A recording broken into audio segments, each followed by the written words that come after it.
నమస్కారం. ఈరోజు మా తల్లిగారు 11వ రోజు ఇహలోకాలని వదిలి పరలోకాలకి ప్రయాణించే మొదటి రోజు. మా తల్లిగారిది సుదీర్ఘమైన జీవితాన్ని మేము ఎందుకు ఆమె ఈ ప్రయాణాన్ని, ఈ చివరి దశని వీడ్కోలుగా, అంటే మీరందరూ బయట ఆ బోర్డు చూసుంటారు, సెలబ్రేటింగ్ హర్ లైఫ్ అని. దానికి ఒక వివరణ మీకు, ప్రేక్షకులకి కూడా, దీన్ని చూసేవారందరికీ కూడా ఇవ్వాలని అనిపించింది. దానిని ఒక సెలబ్రేటింగ్ అని కానీ, ఒక సంతృప్తికరమైన వీడ్కోలుగా కానీ ఎందుకు మేము అలా అనుకున్నాము అని అంటే, మా తల్లిగారు చనిపోయినప్పుడు నేను కానీ, ఇతర మా చెల్లెళ్ళు, ఇతర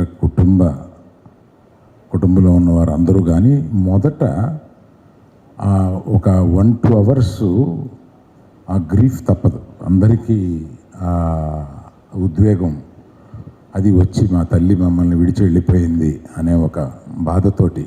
కానీ ఒక 2 గంటల తర్వాత మేమందరం మా తల్లి ఈ జర్నీని, ఈ వీడ్కోల్ని మనం అందరం సంతోషంగా ఆమెని సాగనంపాలి పైలోకాలకి అని మేమందరం అనుకున్నాం. దానికి కారణం ఏంటంటే, మనకి తెలిసిన వాళ్ళల్లో, మనకి తెలిసిన ఎవరైనా సరే తెలిసిన వాళ్ళల్లో ఇటువంటి జీవితం అనుభవించి ఒక సుదీర్ఘమైన 94 సంవత్సరాలు బ్రతికి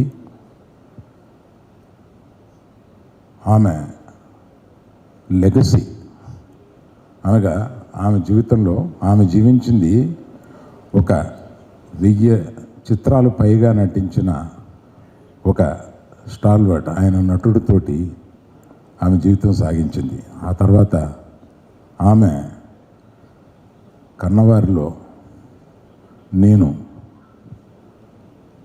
నా గురించి అంతగా మీకు తెలుసు కనుక నేను చెప్పుకోక్కర్లేదు. తర్వాత చిరంజీవి గారు ఒక స్టాల్వర్ట్, ఒక మెగాస్టార్,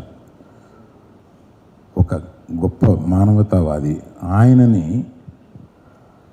ఒక అల్లుడుగా పొందగలిగింది ఆవిడ.